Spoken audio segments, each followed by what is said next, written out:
तेरे एहसान का बदला चुकाया जा नहीं सकता। तेरे एहसान का बदला चुकाया जा नहीं सकता। प्यार इतना दिया तूने भुलाया जा नहीं सकता।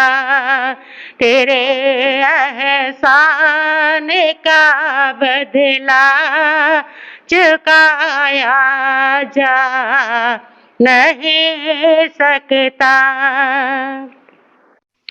अगर मुझको ना तू मिलता मेरा मुश्किल गुजारा था। जो पहुँचा है जहाँ तक वो एक टूटा सितारा था। तेरी उल्फत को दिल से भुलाया जा नहीं सकता। प्यार इतना दिया तूने भुलाया जा नहीं सकता। तेरे एहसानों का बदला चुकाया जा नहीं सकता। मेरी हर सांस पर दाता बस अधिकार तेरा है। मिला जो कुछ मिला तुमसे जो है वो सब तेरा है। तुझे दुनिया की दौलत से रिझाया जा नहीं सकता। तेरे एहसानों का बदला चुकाया जा नहीं सकता। बड़ी ऊंची तेरी रहमत बड़ी छोटी जुआ मेरी। तुझे मैं समझ पाऊं ये हस्ती है कहाँ मेरी। तेरी रहमत को शब्दों में सुनाया जा नहीं सकता। प्यार इतना दिया तूने भुलाया जा नहीं सकता। तेरे एहसान का बदला चुकाया जा नहीं सकता।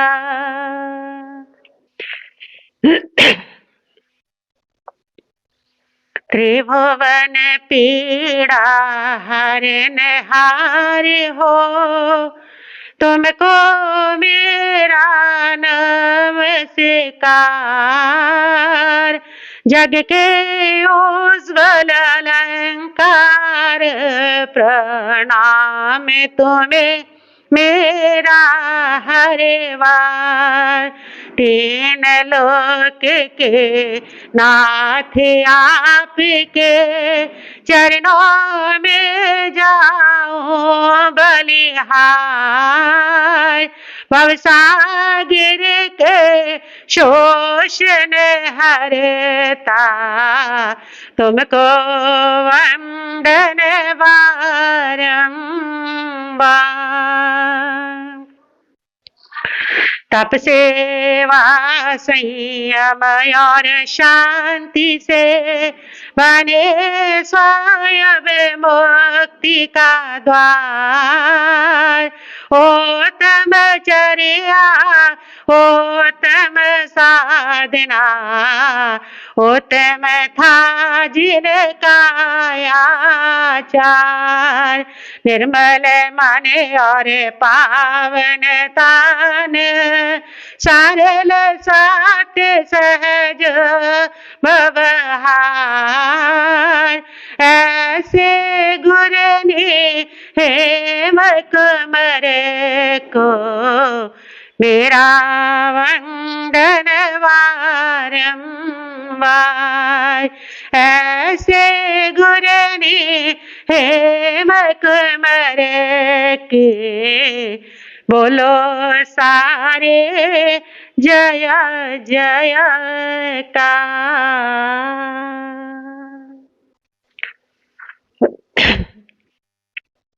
शमन संघीय महामंत्री पूज्य गुरुदेव श्री सौभाग्य मुनि जी महाराज साहब, युग पुरुष उपाध्याय भगवान श्री प्रमेद जी महाराज साहब, माम जीवन निर्मात्री शमनी स्वामी सदगुरु वर्या डॉक्टर श्री रवि रश्मि जी महाराज साहब के पावन चरण कमलों में वंदन नमस्कार करने के पश्चात उपस्थित भव्य आत्माओं,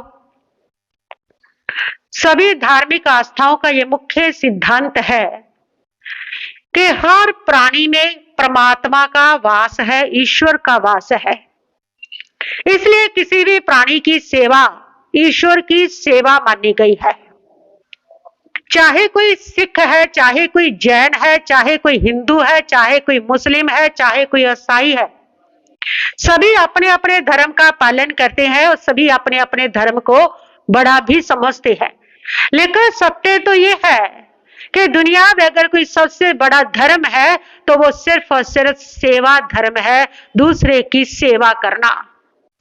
सेवा परमो धर्म, सेवा परम धर्म है, सेवा मुक्ति का द्वार है। इसलिए हमें अपने जीवन के अंदर किसी न किसी की सेवा अवश्य करनी चाहिए जिनको सेवा की जरूरत है। सेवा करने वाला जो व्यक्ति है अपने जीवन के अंदर सफलता के शिखरों पर पहुंचा करता है, क्योंकि सेवा जीवन का सबसे बड़ा गुण है, सबसे ऊंचा गुण कहा गया है।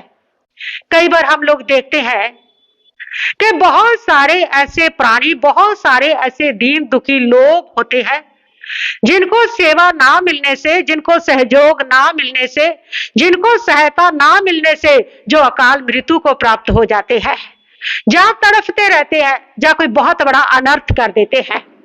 कहते हैं जो कुतिया होती है, जिस समय वो अपने बच्चों को जन्म देती है, उस समय उनको इतनी तीव्र भूख लगती है, इतनी तीव्र भूख लगती है कि अगर उस समय उसको कुछ ना दिया जाए भोजन वगैरह, तो वो कई बार अपने बच्चों को ही खा जाती है। और कई बार वो अपने दूध मुहे बच्चे को छोड़ करके यूं ही बेसहारा भोजन की तलाश में निकल जाती है। इसलिए बहुत जरूरी है ऐसे समय में कि आपके आसपास अगर कोई इस प्रकार कुतिया बच्चों को जन्म देती है तो आपको उसकी सेवा करनी चाहिए। यही सबसे बड़ा अहिंसा धर्म है, ताकि वो ऐसा पाप ना कर सके कि वो अपने बच्चों को खा जाए, जब बच्चों को बेआसरा छोड़ करके इधर उधर भटकती फिरे और उसके बच्चों को नुकसान पहुंचे। यही सबसे बड़ा अहिंसा धर्म है। और जैसे अगर सर्दियों में अगर आपने कहीं देखा है कोई ऐसा व्यक्ति जो सर्दी में ठिठुर रहा है, उस समय उसको कंबल वगैरह देना, उसको गर्म वस्त्र देना, ये अनमोल सेवा है, सबसे बड़ी सेवा है। ऐसे अगर आपके आसपास समाज में, आपके गली मोहल्ले में कोई ऐसा परिवार अगर है जो बहुत गरीब है, जिनके पास इनकम का साधन नहीं है, जो बीमार होने पर मेडिकल नहीं ले सकते, दवाइयां नहीं ले सकते हैं, डॉक्टर के नहीं जा सकते हैं, ऐसी स्थिति में उनकी सेवा करनी चाहिए, उनको सहयोग देना चाहिए, उनके यहाँ डॉक्टर को ला करके दिखाना चाहिए, उनको दवाई ला करके देनी चाहिए। ये सबसे बड़ी सेवा कही गई है, क्योंकि हर प्राणी में परमात्मा का वास है। जिसकी सेवा तुम करते हो तो समझो परमात्मा की सेवा करते हैं। और ऐसे दुखी लोगों की सेवा और उनके दिल से निकली हुई जो दुआ होती है, उनके आश्रय जो व्यक्ति होता है, वो अपने जीवन के अंदर बहुत ऊंचा उठता है, बहुत ऊंचा उठता है। दुआ एक ऐसी चीज है जो कभी भी असफल नहीं होती है।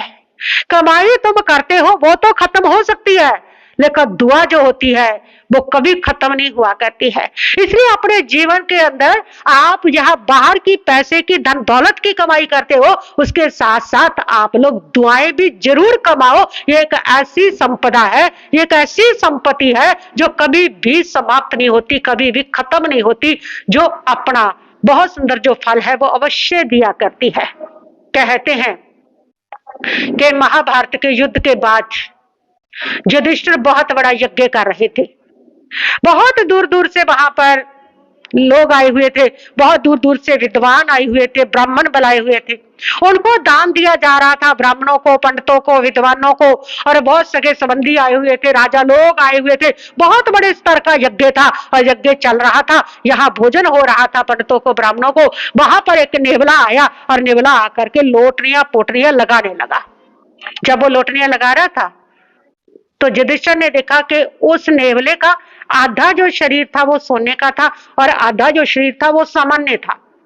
और वो लोटनियां लगाता लगाता रुक गया और रुक करके उसने कहा कि ये जो तुम्हारा यज्ञ है ये झूठा है, ये असत्य है, इसके अंदर कोई दम नहीं है, इससे तुम्हें कुछ नहीं मिलने वाला, ये थोथा है तुम्हारा सारा यज्ञ।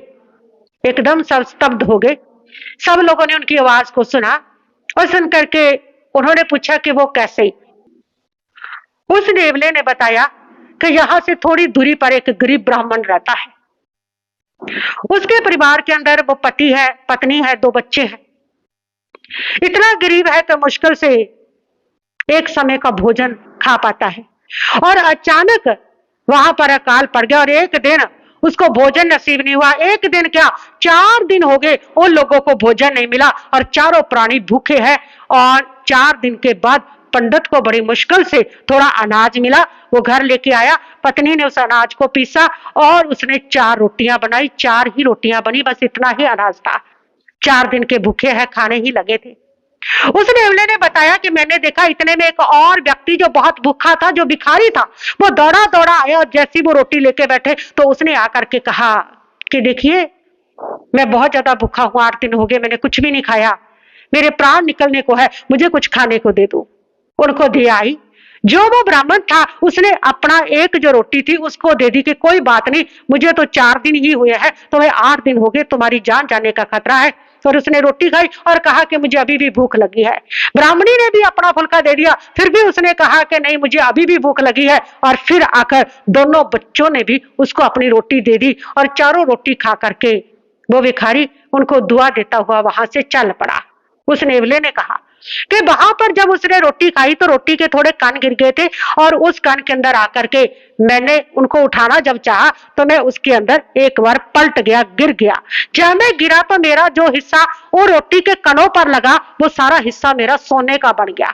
मैंने दूसरी तरफ भी सोने की बनानी चाहिए लेकिन वहां पर और अनाज था ही नहीं, बस इतना ही था, इसलिए मेरा आधा हिस्सा बिना सोने का रह गया।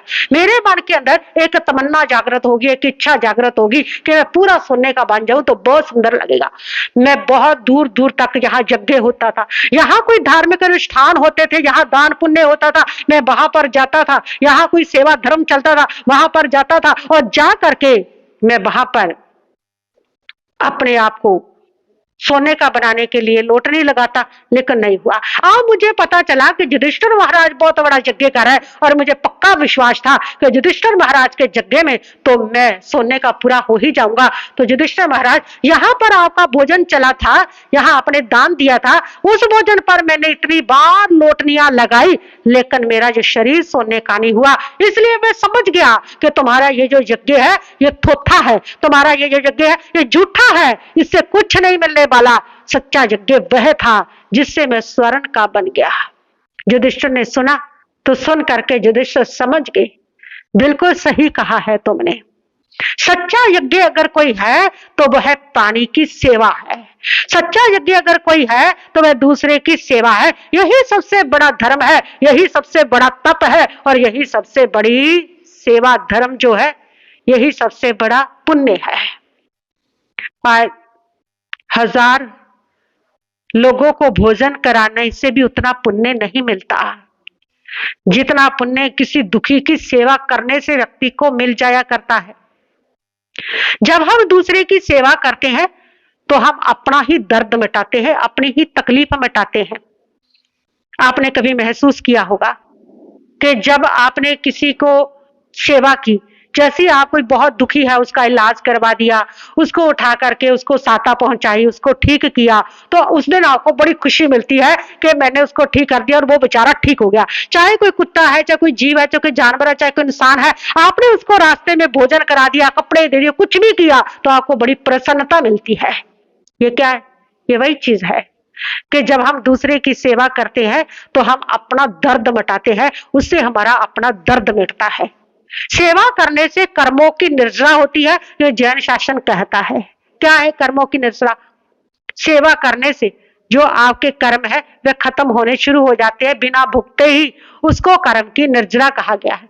इसलिए सेवा ये सोच के कभी मत करना कि सामने वाले पे मैं दया कर रहा हूं, जब मैं उपकार कर रहा हूं, मेरी करुणा बह रही है, मैं इसलिए सेवा कर रहा हूं। नहीं, जब भी सेवा करो तो ये समझ करके करना, ये जो मैं सेवा कर रहा हूं ना, इस सेवा के माध्यम से कोई ऐसा कर्म है जो मेरा पीछा कर रहा है, जो मुझे दुख दे सकता है, और सेवा करके मैं उससे छुटकारा पा रहा हूं। सेवा करके वास्तव में आप कर्मों से छुटकारा पाते हैं, जिनको आपको भोगना भी नहीं पड़ता है। इसलिए जैन धर्म के अंदर कहा गया है कि सेवा करने से, व्यावृत्ति करने से तीर्थंकर गोत्र का बंध होता है। यानी कि इतना सामर्थ्य पैदा हो जाता है व्यक्ति के अंदर कि वह तीर्थ का निर्माण करता है, और उस तीर्थ को माध्यम से लाखों लाखों जो लोग हैं वो भव सागर से पार हो जाते हैं। ऐसा सामर्थ्य सेवा से व्यक्ति के भीतर आता है। इसलिए अपने जीवन के अंदर आप सेवा करें। वह सेवा अपने घर से, परिवार से, माता पिता की, वह अड़ोस पड़ोस की, जो जीव है, मूक जीव है, उनकी, किसी की भी हो सकती है। आप अपने जीवन के अंदर सेवा करें, ये सबसे बड़ा धर्म है। इससे कर्म की निर्जरा होती है, इससे तीर्थंकर गोत्र का बंध तक होता है। आज कल बहुत सारे जो लोग हैं ना, वो हमें परमात्मा ने दो हाथ दिए हैं। एक हाथ अपनी मदद के लिए है और एक हाथ दूसरे की मदद के लिए है। जो दूसरे की सेवा करते हैं, ईश्वर भी उनको प्राप्त होते हैं। जब भगवान से पूछा गया कि प्रभु, एक तरफ तो आपका एक भक्त है, वो आपकी सेवा कर रहा है, आपका नाम स्मरण कर रहा है, आपके अनुसार चल रहा है, दूसरी तरफ एक ऐसा भक्त है जो दीन दुखियों की सेवा कर रहा है, तो आपको सबसे ज्यादा प्रिय कौन है? उस समय परमात्मा ने कहा कि मुझे सबसे ज्यादा प्रिय वह है जो दीन दुखी की सेवा करता है। जो दीन दुखी की सेवा करता है वो वास्तव में मेरी ही सेवा कर रहा है। क्यों? क्योंकि हर आत्मा में परमात्मा का वास रहा हुआ है। इसलिए भगवान को तो मंदिरों में मत ढूंढो, भगवान तुम्हें किसी मंदिर में नहीं मिलेगा। भगवान जब भी तुम्हें मिलेंगे ना, तो किसी चेतना के अंदर मिलेंगे, किसी जीवंत प्राणी के अंदर मिलेंगे। परमात्मा का वास हर प्राणी के अंदर रहा हुआ है। जरे जरे में है झांकी भगवान की, किसी सूझ वाली आंख ने पहचान ली। जरे जरे में है झांकी भगवान की। हर चेतना में भगवान का वास है। सिर्फ उस भगवान को वही पहचान पाता है जिसके भीतर सिमकता पैदा हो जाता है, जिसकी आत्मा का जागरण हो जाता है। जो जाग जाता है, ऐसा जो सूझवान, ऐसा जो विवेकवान आत्मा होता है, वही उस परमात्मा को पहचान पाता है कि कैसे परमात्मा हर आत्मा में वास कर रहा है। तो मंदिरों में जाते हो, भगवान को पुकारते हो, लेकिन भगवान तो तुम्हें हर दुखी व्यक्ति के, हर प्राणी के माध्यम में, उसकी आह में तुम्हें पुकार रहा है, लेकिन तुम उसको अनसुना कर देते हो, अनदेखा कर दिया करते हो। बड़े बड़े ऐसे लोग हुए हैं जिन्होंने बहुत सेवा की है लोगों की, प्राणियों की, और मूक जीवों की, दीन दुखियों की, और लोग उनका स्मरण करते हैं, आदर से उनका नाम लेते हैं। भामा शाह, जगड़ू शाह, खेमो देहरानी, इन सब लोगों को क्यों याद किया जाता है? क्या इसलिए कि इनके पास बहुत धन था? नहीं, ऐसा नहीं है। बहुत ऐसे धनवान पैदा हो गए हैं जिनको लोग याद ही नहीं करते हैं। बहुत ऐसे पैसे वाले हो गए हैं कि उनका आज नामो निशान भी नहीं है, कोई नहीं पूछता उनको। इनको क्यों याद किया जाता है? इन लोगों को इसलिए याद किया जाता है कि ये वो लोग थे जिन्होंने अपनी सारी संपदा प्राणी मात्र की दुख दूर करने के लिए लगाई, और जो प्राणी मात्र की सेवा करते हैं वही अमर हो जाया करते हैं। जब महाराणा प्रताप जंगलों में भटक रहे थे, उस समय वीर भामाशाह ने अपनी सारा भंडार उनके चरणों में रख करके कहा कि महाराज, ये भंडार लीजिए और सेना एकत्रित कीजिए और मेवाड़ को स्वतंत्रता दिलाइए। और तब महाराणा प्रताप ने उसी धन से सेना तैयार की थी और मेवाड़ को स्वतंत्रता दिलाई थी और लोगों को इस प्रकार दुखों से मुक्त किया था। ऐसे जगड़ू शाह हुए हैं। जब अकाल पड़ा था तो जगड़ू शाह ने अपनी तिजोरियां खोल दी थी और वो सारा पैसा दीन दुखियों के लिए लगा दिया था। गुजरात की घटना है। चांपसी मेहता नाम का एक व्यक्ति हुआ है, वह एक राज दरबार के अंदर सम्माननीय पद पर था, उसको शाह का पद मिला हुआ था और एक बार वो राज दरबार में प्रवेश कर रहा था। चारणों ने उनका स्वागत करते हुए कहा कि शाह पहले बादशाह पीछे, और जैसे ही चारणों ने ये शब्द उनके स्वागत में कहे और वहां बैठी प्रजा ने तालियों की गड़गड़ाहट के साथ इसका समर्थन किया, लेकिन राजा को बड़ा बुरा लगा। राजा को लगा ये क्या मतलब, शाह पहले बादशाह पीछे, लेकिन राजा चुप रह गए। और फिर कुछ समय बीतता गया, एक बार अकाल पड़ गया। जब अकाल पड़ा तो लोग भूख के मारे मरने लगे और लोगों ने राजा से कहा कि राजन, आप राजा हो, आपका कर्तव्य है आप अनाज की व्यवस्था करें, प्रजा मर रही है, आपको रक्षा करनी चाहिए। राजा ने कहा मुझे पता है, मेरा कर्तव्य है, मुझे प्रजा की रक्षा करनी चाहिए, लेकिन शाह पहले है बादशाह बाद में है, इसलिए पहले शाह को बुलाइए, उनको कहिए कि वो आपकी व्यवस्था करे। और राजा ने शाह को बुलाया और कहा कि शाह पहले बादशाह पीछे, आज जरूरत है, आज व्यवस्था कीजिए इनके लिए अनाज की। और शाह ने कहा कोई बात नहीं। उसने बहुत सारे और जो बनिए हैं उनको एकत्रित किया और एकत्रित करके और गांव गांव में जा करके चंदा लिखने लगे। 365 दिन का चंदा लिखना था और 165 दिन का चंदा लिखा जा चुका, लेकिन फिर भी अभी बहुत दिन पड़े हैं और वो गांव गांव में जा रहे हैं। कोई 2 दिन का लिखवाता है, कोई 10 दिन का लिखवा रहा है, कोई 1 ही दिन का लिखवा रहा है, कोई 8 दिन का लिखवा रहा है, और सभी लोग ऐसे जोश के साथ, उत्साह के साथ चंदा लिखवा रहे हैं। और एक गांव में वो पहुंचे। जब पहुंचे तो एक साधारण सा व्यक्ति उनको मिला। उन्होंने पूछा कि तुम कैसे आए? उन्होंने कहा कि हम लोग तो चंदा लिखने के लिए आए हैं कि ऐसे अकाल पड़ा है, अनाज की व्यवस्था करनी है। उस व्यक्ति ने कहा कि आप मेरे घर पधारिए।